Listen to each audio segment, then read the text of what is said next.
Top coaching studio में आप लोगों का स्वागत है। मैं विनोद आप लोगों के सामने साइंस के पार्ट 6 लेके आया हूं दोस्तों। उम्मीद है दोस्तों आप लोग इस वीडियो को पसंद करेंगे। दोस्तों आप लोग इस वीडियो को पूरा देखिएगा, स्किप मत कीजिएगा। तो चलिए चलते हैं अपने टॉपिक पे। तो दोस्तों उससे पहले आप लोग मेरे चैनल टॉप कोचिंग स्टूडियो को सब्सक्राइब, शेयर एंड लाइक कर लीजिए दोस्तों। चलिए दोस्तों चलते हैं फर्स्ट नंबर क्वेश्चन पे। तो आज का फर्स्ट नंबर क्वेश्चन है दोस्तों, ब्रह्मांड में किन्हीं दो निकायों के बीच गुरुत्वाकर्षण बल ... निर्भर नहीं करता है।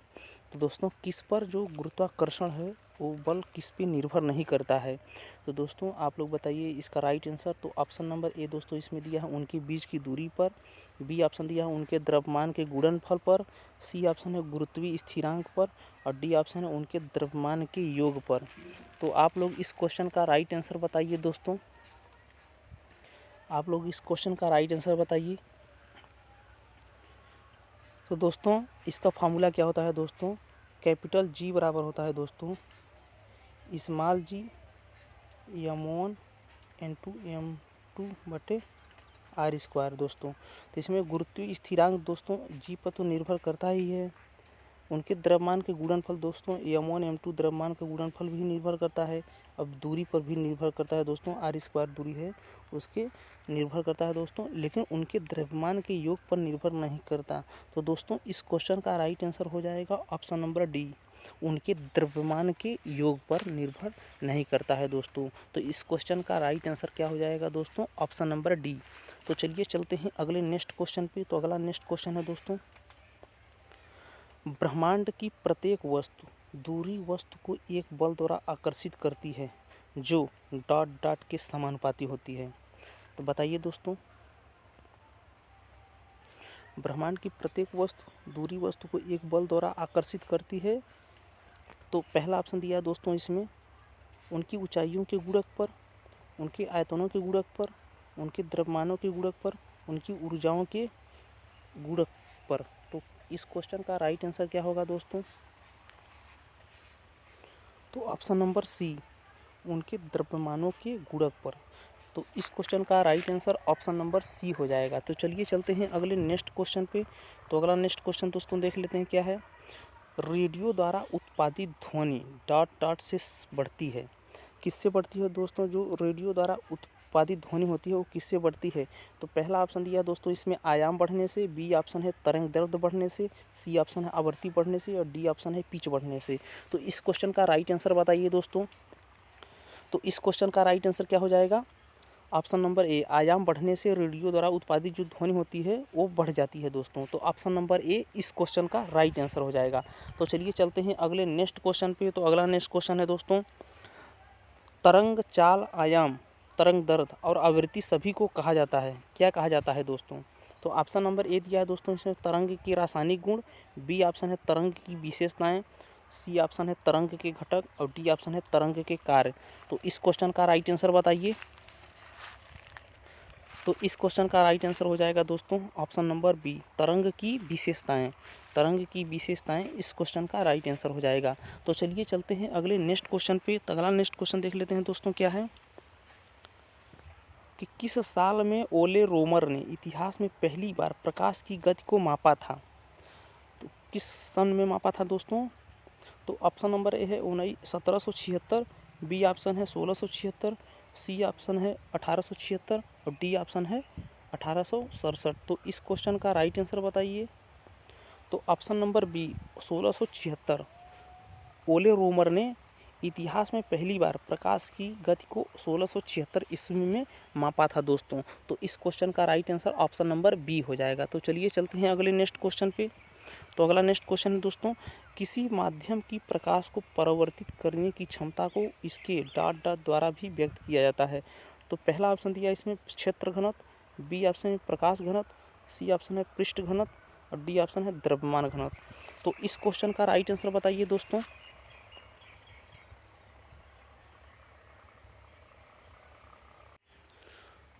क्वेश्चन का राइट आंसर बताइए दोस्तों।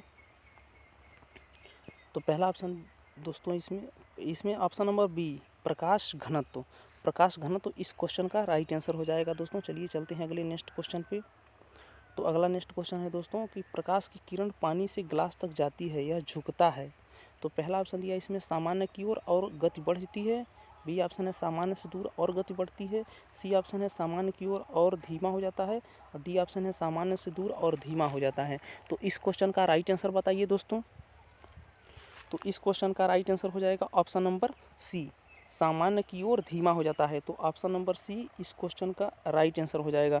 तो चलिए चलते हैं अगले नेक्स्ट क्वेश्चन पे। तो अगला नेक्स्ट क्वेश्चन दोस्तों देख लेते हैं क्या है।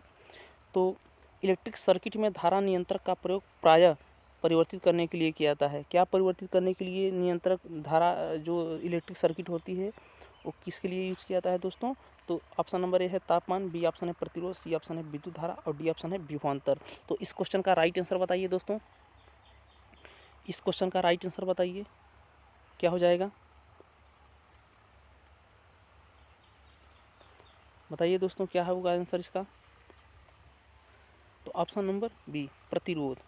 प्रतिरोध को परिवर्तित करने के लिए किया जाता है दोस्तों। धारा नियंत्रक होता है, जो करंट कंट्रोलर होता है, वो प्रतिरोध को परिवर्तित करने के लिए इसका यूज किया जाता है। तो चलिए चलते हैं अगले नेक्स्ट क्वेश्चन पे। तो अगला नेक्स्ट क्वेश्चन है दोस्तों एसी और डीसी किसके रूप में होते हैं। तो इसमें पहला ऑप्शन दिया है दोस्तों चार्ज का प्रवाह, बी ऑप्शन है वोल्टेज का प्रवाह, सी ऑप्शन है पानी का प्रवाह और डी ऑप्शन है हवा का प्रवाह। तो इस क्वेश्चन का राइट आंसर बताइए दोस्तों। एसी और डीसी किसके रूप में होते हैं, किसके रूप में होते हैं दोस्तों, चार्ज के रूप में। तो चार्ज का प्रवाह इस क्वेश्चन का राइट आंसर हो जाएगा ऑप्शन नंबर ए। तो चलिए चलते हैं अगले नेक्स्ट क्वेश्चन पे। तो अगला नेक्स्ट क्वेश्चन है दोस्तों जब लिटमस विलयन न तो अम्लीय है और न ही क्षारीय होता है तब इसका रंग होता है। बताइए दोस्तों इस क्वेश्चन का राइट आंसर क्या होगा। तो पहला ऑप्शन दिया है इसमें रंगहीन, बी ऑप्शन है बैगनी, सी ऑप्शन है नीला और डी ऑप्शन है गुलाबी। तो दोस्तों इस क्वेश्चन का राइट आंसर क्या हो जाएगा, बताइए। तो ऑप्शन नंबर बी बैगनी इस क्वेश्चन का राइट आंसर हो जाएगा। तो चलिए चलते हैं अगले नेक्स्ट क्वेश्चन पे। तो अगला नेक्स्ट क्वेश्चन देख लेते हैं दोस्तों क्या है। अगला नेक्स्ट क्वेश्चन देख लेते हैं क्या है।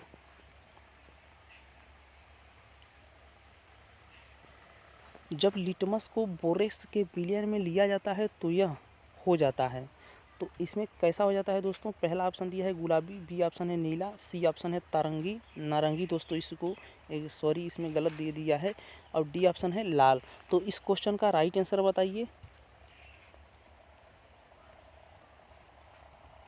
तो ऑप्शन नंबर बी नीला, ऑप्शन नंबर बी इस क्वेश्चन का राइट आंसर हो जाएगा। तो चलिए चलते हैं अगले नेक्स्ट क्वेश्चन पे। तो अगला नेक्स्ट क्वेश्चन है दोस्तों इनमें से कौन सी गैस अजनबी गैस कहलाती है। बहुत ही अच्छा क्वेश्चन है दोस्तों, इनमें से कौन सी गैस अजनबी गैस कहलाती है। तो इसमें पहला ऑप्शन दिया है दोस्तों xenon, B option neon, C option है क्रिप्टॉन और डी ऑप्शन है आर्गन।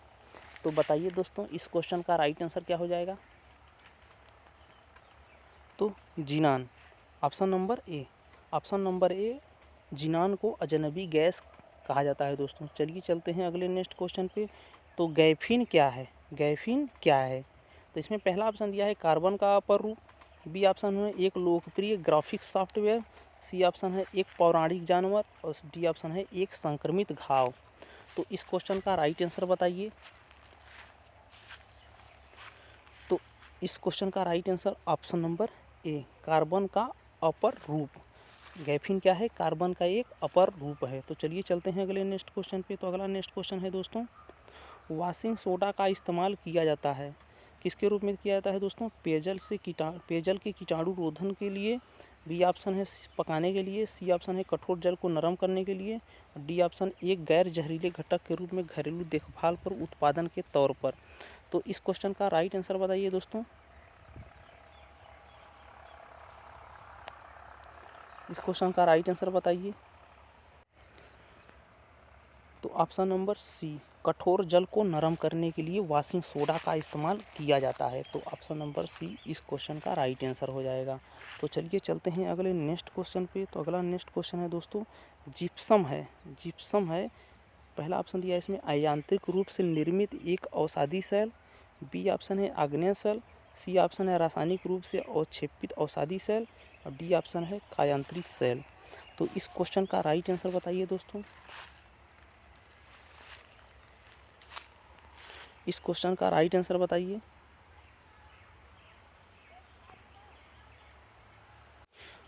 तो option number C, option number C इस क्वेश्चन का राइट आंसर हो जाएगा दोस्तों, रासायनिक रूप से अवक्षेपित अवसादी सेल।